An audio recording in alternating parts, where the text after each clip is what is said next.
Primeira carta de Paulo aos Tessalonicenses, capítulo 5, a partir do 16, diz assim: regozijai-vos sempre, ou em outras traduções vai estar alegrai-vos sempre. Nos versos anteriores que a gente já meditou aqui na igreja, Paulo tratou de como a igreja, claro, ele está escrevendo para os Tessalonicenses, mas ele está tratando a igreja de uma forma geral, como a igreja deveria lidar com os seus líderes, com os pastores, presbíteros e aqueles que exerciam cargos de liderança. Depois ele disse como que os irmãos deviam lidar com aqueles irmãos que eram problemáticos, e aí ele fala dos insubmissos, dos desanimados e dos fracos. Então ele está tratando de relacionamentos, como lidar com o líder, como lidar com os irmãos que estão passando por problemas. Depois ele diz como os irmãos deveriam lidar entre si, uns para com os outros. E aí ele entra agora numa série de exortação para dizer qual deveria ser a nossa relação, ou qual deveria ser a nossa atitude para com Deus. Se como líder nós devemos honrar, obedecer e ajudar, se com aquele irmão que é insubmisso nós devíamos admoestar, se com aquele irmão que é desanimado nós deveríamos consolar, se com o fraco nós deveríamos amparar, ele agora vai dizer como nós deveríamos nos portar para com Deus. E aí a primeira exortação, primeiro conselho que Paulo deixa para a igreja, caminhando para o finalzinho dessa carta, é: alegrai-vos sempre, regozijai-vos sempre. E talvez você pense: poxa, pastor, será que a igreja de Tessalonicenses ainda não conhecia essa alegria? Será que a igreja dos Tessalonicenses ainda não tinha conhecimento dessa alegria que o Espírito Santo nos dá a partir do momento que confessamos Jesus? Não, eles tinham, e Paulo já tinha falado disso no próprio capítulo 1, no capítulo 1, no versículo 6, Paulo diz assim: com efeito, falando deles, vos tornastes imitadores nossos. Ele diz: olha, vocês estão nos imitando, e do Senhor também. E aí ele diz assim: tendo recebido a palavra, posto que em meio a muita tribulação, ou seja, no meio de muita tribulação, vocês receberam a palavra de Deus. Como que eles receberam? Com a alegria do Espírito Santo. Então era fato de que a igreja tessalônica, a igreja em Tessalônica, conhecia a alegria que o Espírito Santo traz no coração do pecador quando ele se arrepende e confessa Jesus. Uma alegria indizível, cheia de glória, como diz Pedro, em 1 Pedro, capítulo 1, versículo 8, Pedro diz assim: a quem, falando de Jesus, não havendo visto, há mais, no qual, não vendo agora, mas crendo, exultais com alegria indizível e cheia de glória. Então, a igreja primitiva, ela sabia, entendia, conhecia o resultado da encarnação e da redenção de Jesus na vida do pecador. Era uma alegria cheia de glória, era uma alegria que não podia ser contida, era uma alegria que muda vidas, era uma alegria que é um divisor de águas, era uma alegria que lança por terra tudo aquilo que não provém de Jesus e nos dá sentido de viver. Contudo, Paulo entendia, e isso vale para os dias de hoje, que havia uma perseguição contra a igreja, e além da perseguição externa contra a igreja, havia problemas internos dentro da igreja, e esses problemas, tanto externos quanto internos, se nós não vigiarmos, podem tirar a nossa alegria, podem esvaziar a nossa alegria, podem tirar de foco a nossa verdadeira alegria, que é Jesus Cristo. Então Paulo, sabendo que de fora nós sofremos influências pecaminosas, e de dentro às vezes nós temos problemas entre nós, como eu disse aqui, irmãos insubmissos, desanimados, fracos. Então Paulo nos traz à memória que, independente do que esteja acontecendo de fora ou dentro da igreja, a nossa postura é: alegrai-vos sempre, regozijai-vos sempre. É um mandamento, você percebeu? Paulo não está pedindo, Paulo não está solicitando, Paulo não está apenas orientando, ele está mandando. O tom aqui é imperativo. Ele diz: regozijai-vos sempre.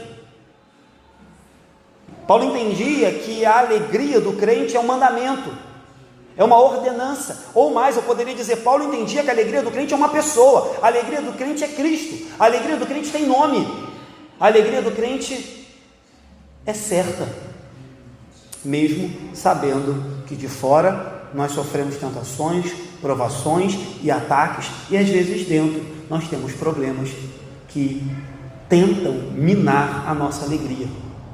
Ou seja, independente das circunstâncias, se de fora eu sofro ataques, se de dentro eu tenho vivido problemas, a minha alegria é Cristo. Se o mundo se levanta contra tudo aquilo que é cristão, se dentro da igreja eu tenho sofrido problemas, a minha alegria é Cristo. A minha alegria, ela ultrapassa as circunstâncias. A minha alegria me faz entender que ficar alegre vai muito mais do que uma circunstância ou um momento que eu estou vivendo. A minha alegria é Jesus. Ficar alegre, irmãos, quando tudo vai bem, até o ateu fica. Ficar alegre quando tudo está dando certo, o casamento está a mil maravilha, você foi promovido, está tudo legal, até o ímpio fica, até o incrédulo fica.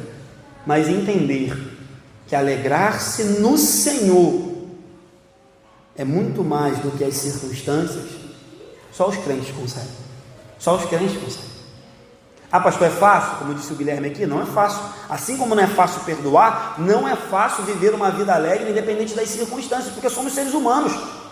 Ninguém aqui é robô, ninguém aqui é super crente, ninguém aqui é alienígena, até que prove o contrário. Então não é fácil mesmo estar alegre em determinadas situações, mas a pergunta é: o que eu faço? É mandamento, eu obedeço. Aí Paulo vai em seguida nos dar uma dica de como facilitar ou de como planejar ou nos prepararmos para ter uma vida alegre. Paulo sabia que mesmo o maior crente, ou mesmo o mais dos fiéis discípulos de Cristo, para que consigamos manter uma vida alegre, a gente precisa levar diante de Deus todos os dias aquilo que tem ocupado o nosso coração e a nossa mente. Paulo sabia que para que nós possamos achar alívio e alegria, mesmo em dias difíceis, de tristeza, de solidão, de angústia, de perseguição, de dor, de luto, era necessário estar em constante comunhão com Deus. E aí Paulo vem e diz assim: orai sem cessar. Então Paulo diz: alegrai-vos sempre, regozijai-vos sempre. Mas parece que Paulo diz assim: olha, para que você consiga isso, para que você atinja isso, eu tenho uma dica, eu tenho uma estratégia, eu tenho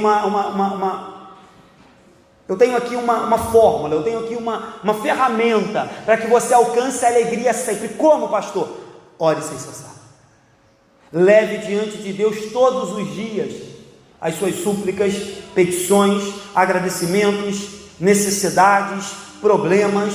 Aí você vai entender que quando eu levo diante de Deus todas as minhas circunstâncias, tudo aquilo que eu tenho vivido, tudo aquilo que tem atribulado, ocupado a minha vida, eu consigo me alegrar em Cristo Jesus. O que Paulo está querendo dizer é que nós não devemos em momento algum desanimar, retroceder na regularidade da oração, no hábito de nos agarrarmos em Deus todos os dias por meio da oração, no hábito de levar diante de Deus e depositar aos pés da cruz todos os dias o nosso fardo, e voltar da cruz com o fardo de Jesus, que é leve. O que Paulo está querendo dizer, claro, não é que orar sem cessar e que você deve andar o tempo todo sussurrando oração, o tempo todo falando baixinho oração, que é no ônibus, que é na calçada, que é em casa. Não, Paulo não está dizendo que a gente deve ficar todo momento repetindo orações, ou quem sabe até rezas. O que Paulo está dizendo é que a nossa vida deve ser uma constante oração, que a nossa oração, quer falada ou quer pensada, quer de pé ou quer de joelho, quer na igreja ou em casa ou no ônibus, com hora marcada ou sem hora marcada, com palavras bonitas ou quem sabe chorando, a nossa oração deve ser constante e acima de tudo conhecida diante de Deus.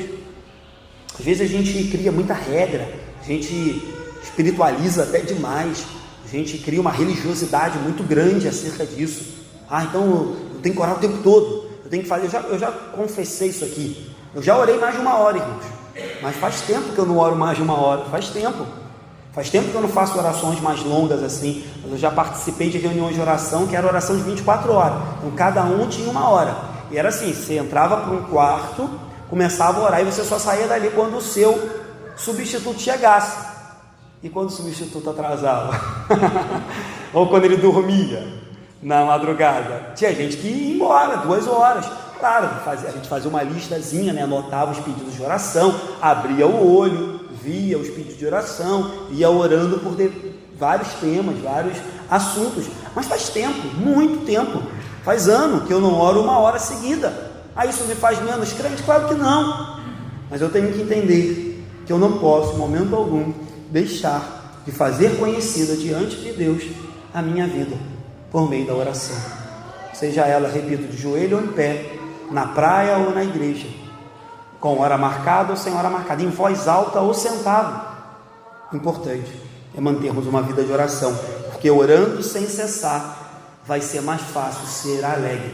Orando sem cessar vai ser mais fácil entender a vontade de Deus. Orando sem cessar, como disse Guilherme, é mais fácil perdoar. Orando sem cessar é mais fácil entender a vontade de Deus na nossa vida. Orando sem cessar é mais fácil aceitar o luto quando ele chega de forma repentina. Então, como ser alegre, como ser satisfeito, como ser feliz, como estar bem com Deus? Orando sem cessar. Paulo podia falar isso, né? No capítulo 3, versículo 10, Paulo diz assim: orando, ele está falando dele, orando noite e dia, com o máximo empenho, para vos ver pessoalmente e reparar as deficiências da vossa fé. Então Paulo diz que ele orava noite e dia no capítulo 3. Em 2 Tessalonicenses, capítulo 1, versículo 11, segunda carta que ele escreve à igreja, ele diz: por isso também não cessamos de orar por vós. Na primeira carta Paulo diz: olha, eu queria muito visitá-los, queria muito vê-los. Provavelmente ele não conseguiu, e nem isso foi motivo para ele parar de orar. Aí na segunda carta, ele diz: olha, eu não parei de orar, mesmo querendo ir aí e não tendo oportunidade de ir, eu continuei orando, porque aquilo que eu não posso fazer pessoalmente, o Espírito pode fazer. Aquilo que a minha ausência pode acarretar, o Espírito pode consertar. Então Paulo diz: olha, eu não parei de orar. Na segunda carta ele fala isso. Efésios, capítulo 1, versículo 16, escrevendo agora a uma outra igreja, ele diz assim: não cesso de dar graças por vós, fazendo menção de vós nas minhas orações. Efésios 1,16. Efésios 3,14, Paulo diz assim: por esta causa me ponho de joelhos diante do Pai. Eu poderia ler aqui outras, poderia ler Filipenses, poderia ler Gálatas, outras cartas de Paulo, onde Paulo nos mostra que ele estava em constante oração pela igreja.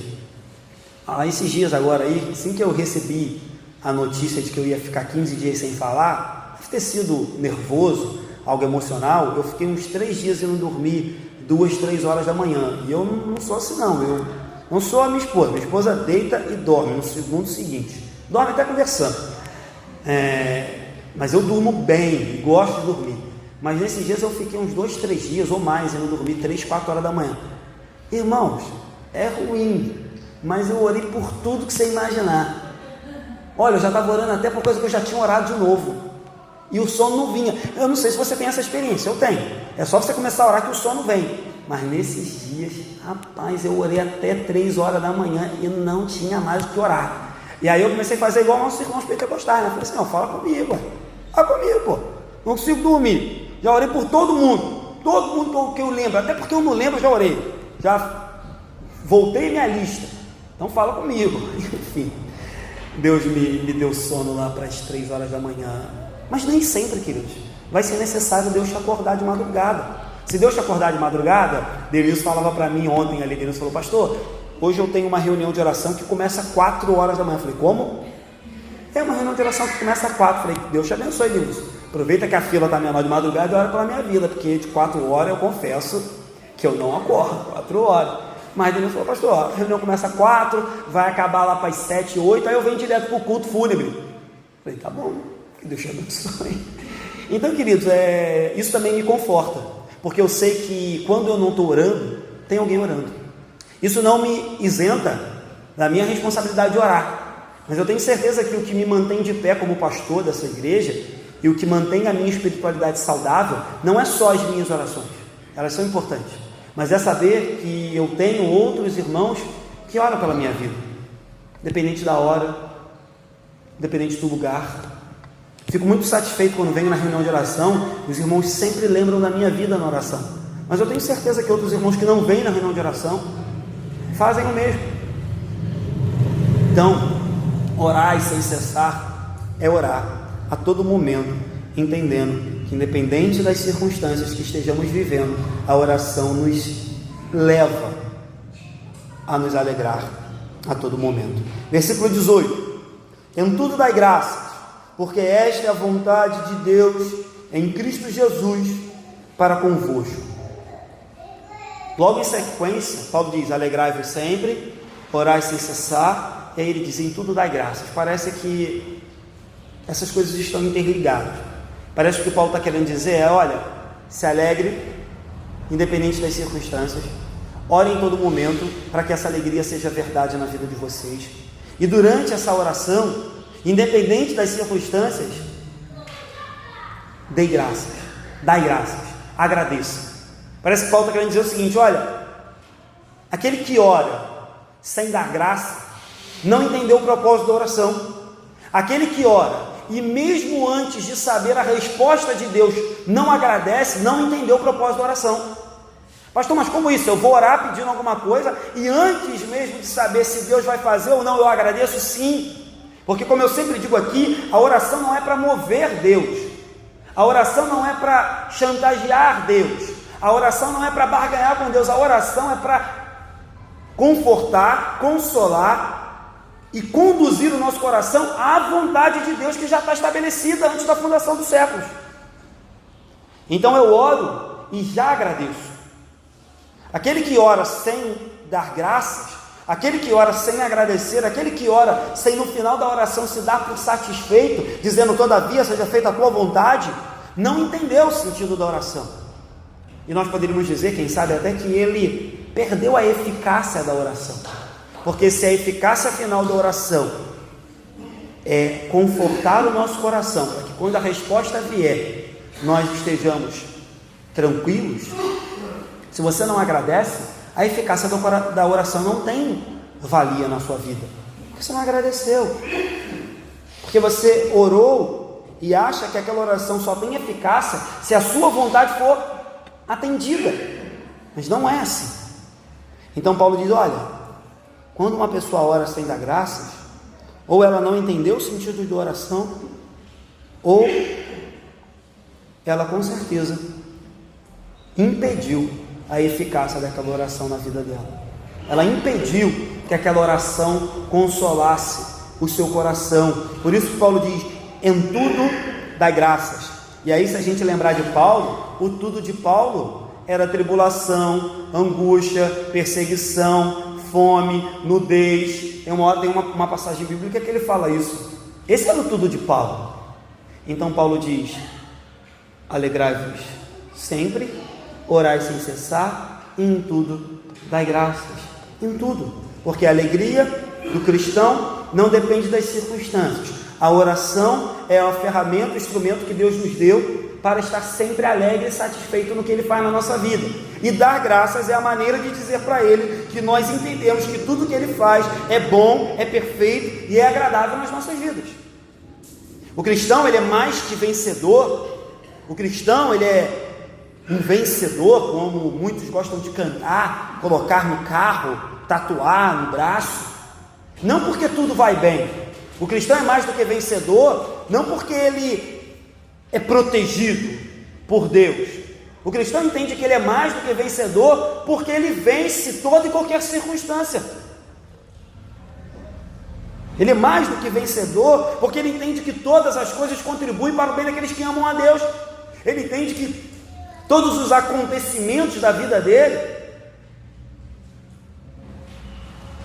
tem por trás a mão de Deus nos moldando a cada dia mais parecidos com Jesus Cristo. Essa é a diferença. O cristão não é mais do que vencedor porque ele ganha todas. O cristão não é mais do que vencedor porque tudo sempre dá certo na vida dele.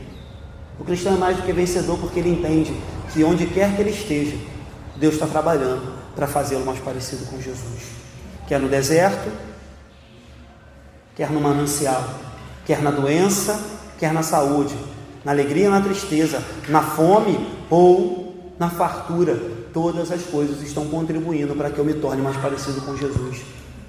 Quer Deus me quebrando ou quer Deus me edificando, isso está me fazendo mais parecido com Jesus. Quer Deus me humilhando, porque afinal de contas, se o nosso Jesus te humilhou, por que eu não posso ser humilhado? Quer Deus me exortando, todas as coisas contribuem para o bem daqueles que amam Jesus. Outra coisa interessante de mencionar ainda nesse versículo, é claro que as palavras de Paulo, eu falei isso aqui essa semana, e o Rodrigo também já tinha falado sobre isso aqui no seminário.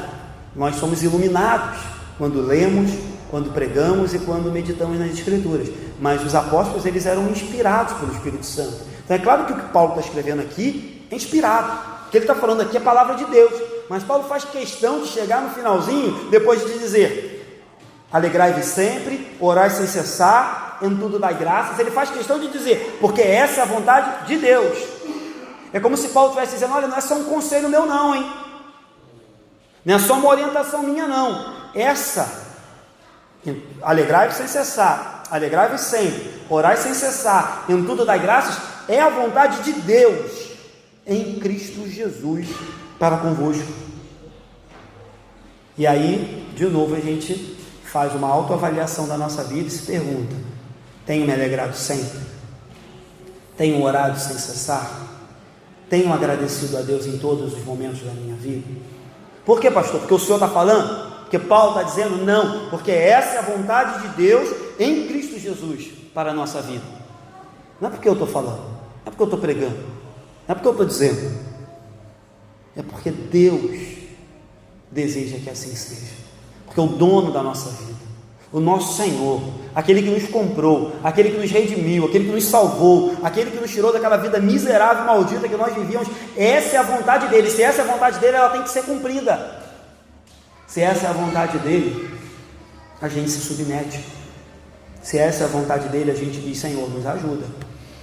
Não é fácil não, mas me ajuda. É a tua vontade?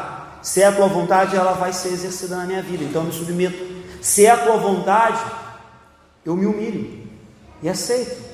Então guarde isso: alegrai-vos sempre, orai sem cessar, em tudo dai graça. Por quê, pastor? Porque minha vida está boa? Não, porque essa é a vontade de Deus para convosco. 19 e 20 diz assim: não apagueis o espírito, não desprezeis as profecias.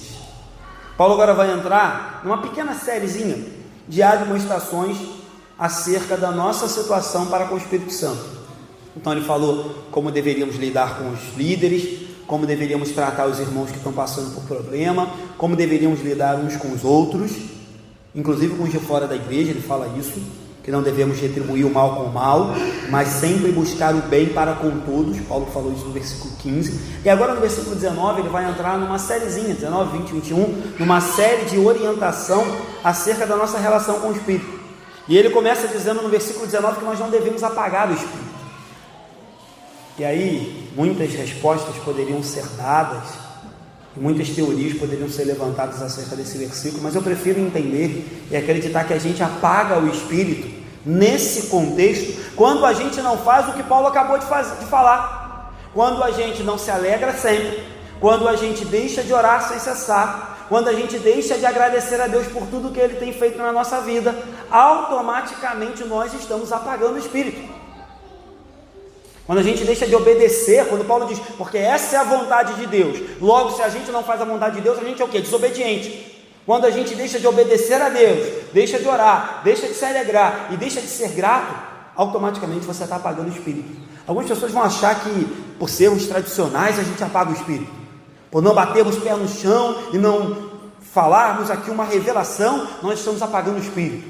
Se o pastor, ele é muito rígido, ele está apagando o Espírito. Não, mas ao meu ver, o que Paulo está dizendo que apaga o Espírito aqui, não é deixar de falar alto ou não não é deixar de crer ou não nos dons espirituais, porque a gente crê nisso. O que apaga o espírito é não se alegrar sempre, não orar sem cessar e não ter um coração grato. Isso apaga o espírito. Então, independente se somos tradicionais ou pentecostais, é possível apagar o espírito. É possível falar alto, rodar no mistério e apagar o espírito. É possível fazer muito barulho num culto evangélico e ainda assim viver uma vida muito distante do Espírito Santo. Mas logo em seguida, Paulo diz assim: não desprezeis as profecias. Parece que é uma exortação isolada, mas segundo os livros que estava estudando, essa exortação vem numa sequência de forma proposital e está muito ligada ao Espírito Santo. O que os autores dizem? Que na época da igreja primitiva, a igreja não tinha a Bíblia completa, a igreja não tinha ainda disponível em suas mãos todos os livros canônicos. A igreja sofria constantes ataques, diversas heresias tentavam a todo momento entrar na igreja. E aí Deus, de forma soberana e bondosa, conferiu dons especiais para conduzir a sua igreja de maneira que ela fosse preservada de tudo isso que estava acontecendo. Eles não tinham uma sistematização de todas as doutrinas. Eles não tinham ainda todas as cartas de Paulo. Por exemplo, a gente está lendo uma carta que o próprio apóstolo Paulo está escrevendo ainda. Não tinha xerox. Até que isso aqui fosse copiado e espalhado para as igrejas, irmãos, só Deus sabe quanto tempo demoraria. E entre os dons que Deus concedeu à sua igreja, Deus concedeu o dom de profecia. E aí é outra questão, né? Nós achamos que profecia é o que a gente encontra em algumas igrejas hoje: revelação, adivinhação, previsão. Olha, irmãos, vou profetizar que daqui tantos anos você vai ser pastor. Vou prever que daqui tantos anos você vai ter um casamento. Quando a Bíblia fala do dom de profecia aqui, a Bíblia está falando especificamente da pregação, da exposição das Escrituras. Então, quando Paulo percebe que a igreja sofria tentações, provações e investidas de falsos profetas, Paulo diz: olha, não apague o espírito e automaticamente não desprezem a profecia, não desprezem a pregação do Evangelho. Um profeta, não esse que a gente conhece por aí afora, mas um profeta, a sua função é falar, é declarar, é anunciar aquilo que antes ele já recebera do Senhor Jesus e da palavra de Deus. Repito, a função de um profeta, a função de uma profecia não é adivinhar, prever, nem ficar fazendo nenhum outro tipo de coisa que não seja pegar aquilo que Deus já nos deu, que é a sua palavra, e expor. Como naquela época não havia ainda a Bíblia fechada, era necessário que Deus inspirasse homens com o dom de profecia, para que eles abrissem a boca e pregassem o Evangelho com poder e autoridade, falassem as palavras de Jesus com poder e autoridade. Então, a gente é muito romântico quando lê sobre a igreja primitiva. Todo mundo fala: como eu queria viver na igreja primitiva, era um amor, era uma maravilha. Mas você percebe que Paulo já falou que na igreja primitiva que tinha insubmissos, desanimados, fracos. Paulo já falou no início aqui do capítulo 3, se não me engano, agora eu me esqueci em qual capítulo foi, que tinha gente que não estava trabalhando, ficava tomando conta da vida dos outros. Às vezes a gente fica muito: ai, como eu queria, ai, a nossa igreja, pastor, tinha que ser igual a igreja primitiva.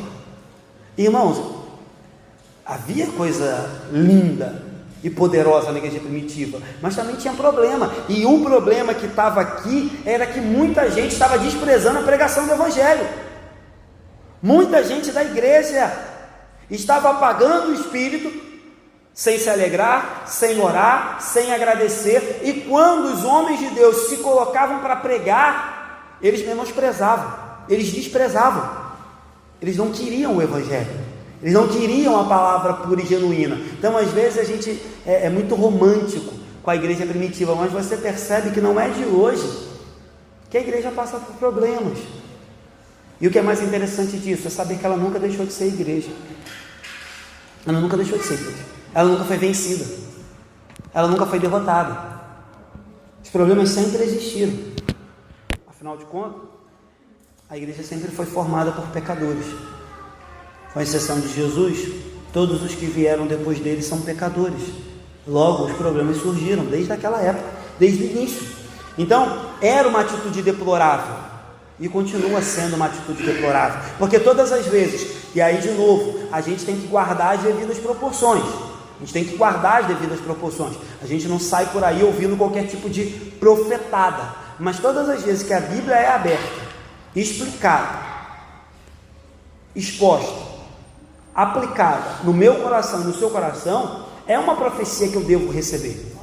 Porque quando a gente despreza, o que a gente está fazendo indiretamente é desprezando o autor dessa profecia, o autor dessa palavra. Quando a gente despreza uma pregação bíblica, a gente está desprezando consolo, conforto, edificação, exortação, crescimento que vem do próprio Deus por meio da pregação.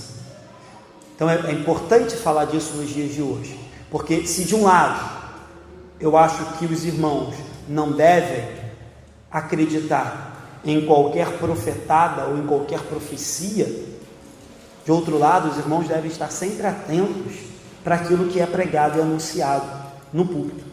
Se aquilo, eu me recordo que logo assim que eu comecei a pregar aqui na igreja, hoje eu já sou pastor aqui da igreja, os irmãos sabem como devem lidar com isso, mas eu lembro que eu sempre dizia, irmãos, olha, eu vou pregar, os irmãos vão comparando tudo que eu vou falar com a Bíblia.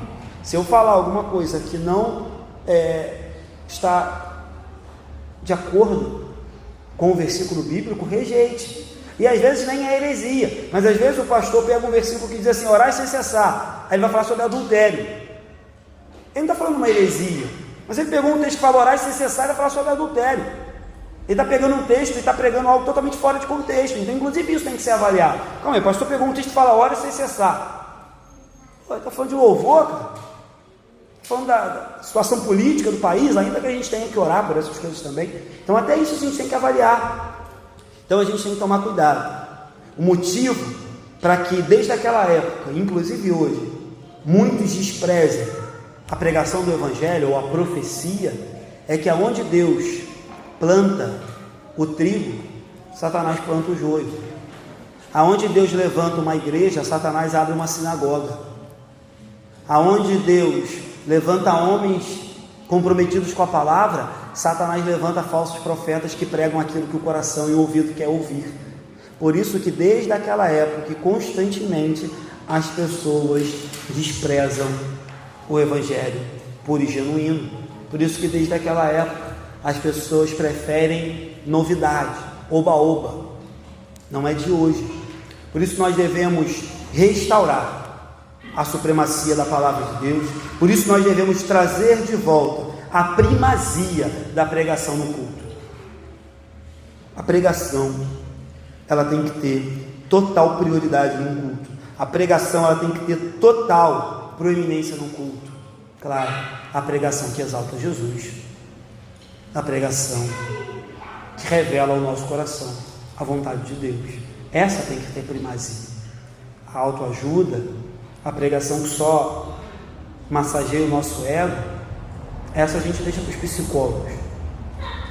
Mas o Evangelho, ele é, sempre foi e sempre será aquilo que tem de mais importante quando a gente se reúne para cultuar a Deus.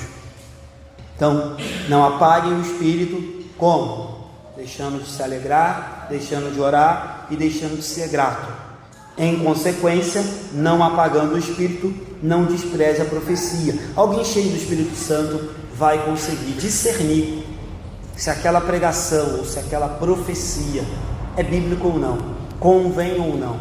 E aí Paulo vai encerrar o trecho que a gente vai meditar de manhã, 21 e 22 assim: julgai todas as coisas, retende o que é bom, abstende-vos de toda forma de mal.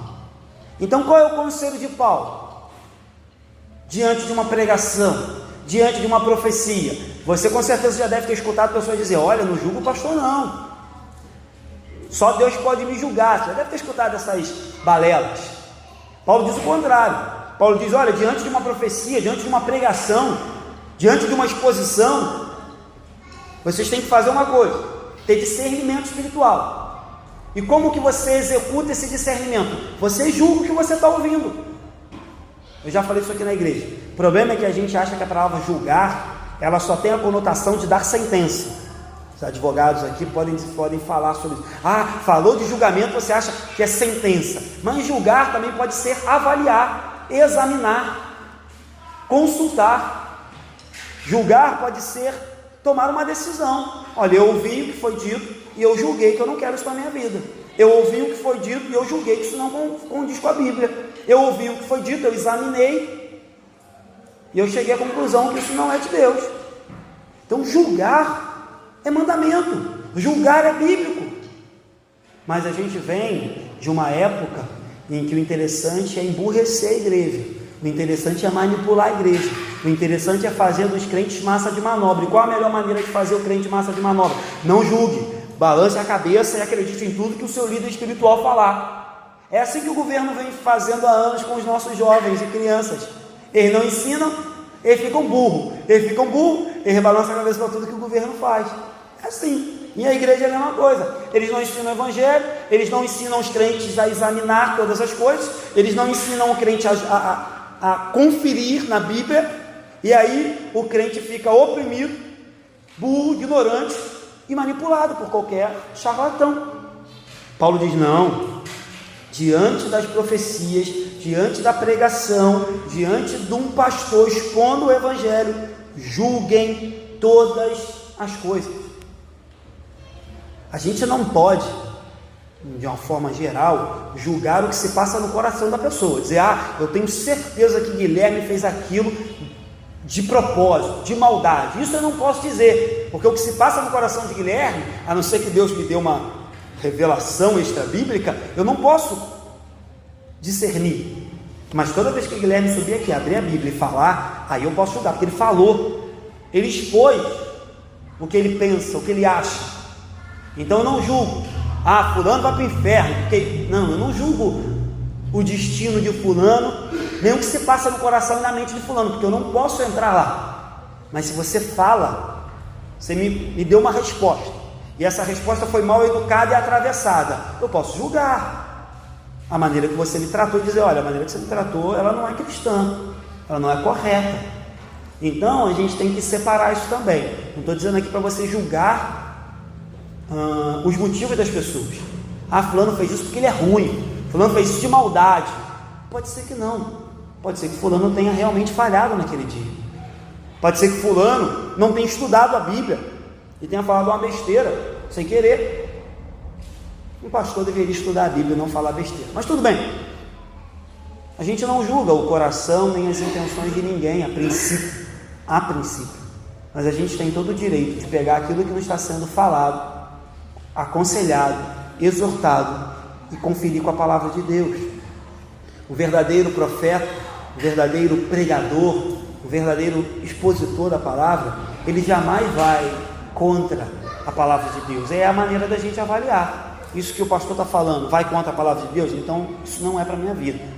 Isso que o pastor está falando se confirma nas palavras de Jesus, de Paulo, dos demais apóstolos? Se confirma. Então isso eu recebo para a minha vida. Então é assim que a gente faz, irmãos. O critério para que a gente avalie uma pregação é a Bíblia. O critério para que a gente diga se esse pastor ou se essa pregação é correta ou não é a Bíblia. A gente abre a Bíblia, lê e procura nela aquilo que condiz com as Sagradas Escrituras. Nós não podemos ser meninos no juízo. Eu falei isso aqui quarta-feira. A Bíblia diz que nós devemos ser meninos como crianças, no sentido de sermos humildes, sermos dependentes do Pai. Uma criança é dependente do pai e da mãe. Nós devemos ser como crianças, dependentes de Deus. Mas a Bíblia não diz que a gente deve ser como criança, levado por qualquer vento de doutrina nas coisas espirituais.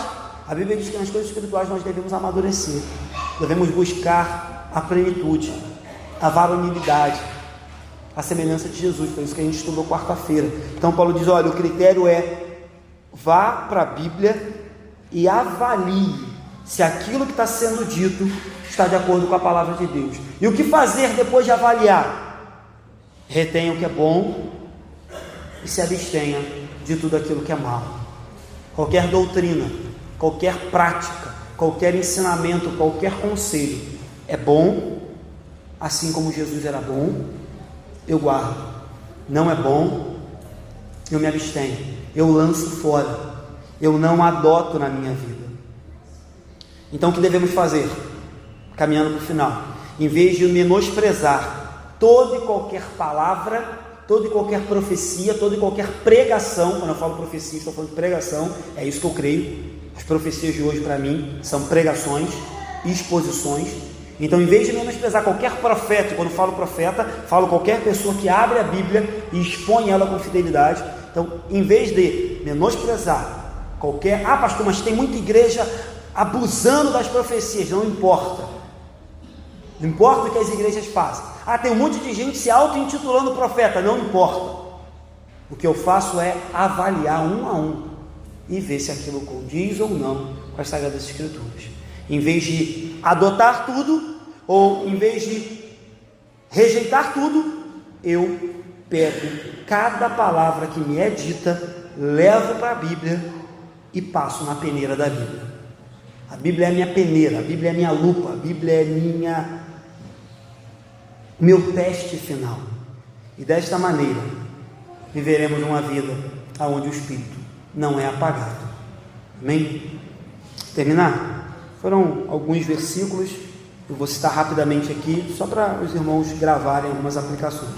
A primeira é que a alegria do crente independe das circunstâncias, porque ela tem nome, certo? Segunda é que o crente, ele deve estar em constante oração, e isso não significa, como eu disse, ficar sussurrando oração, não é isso.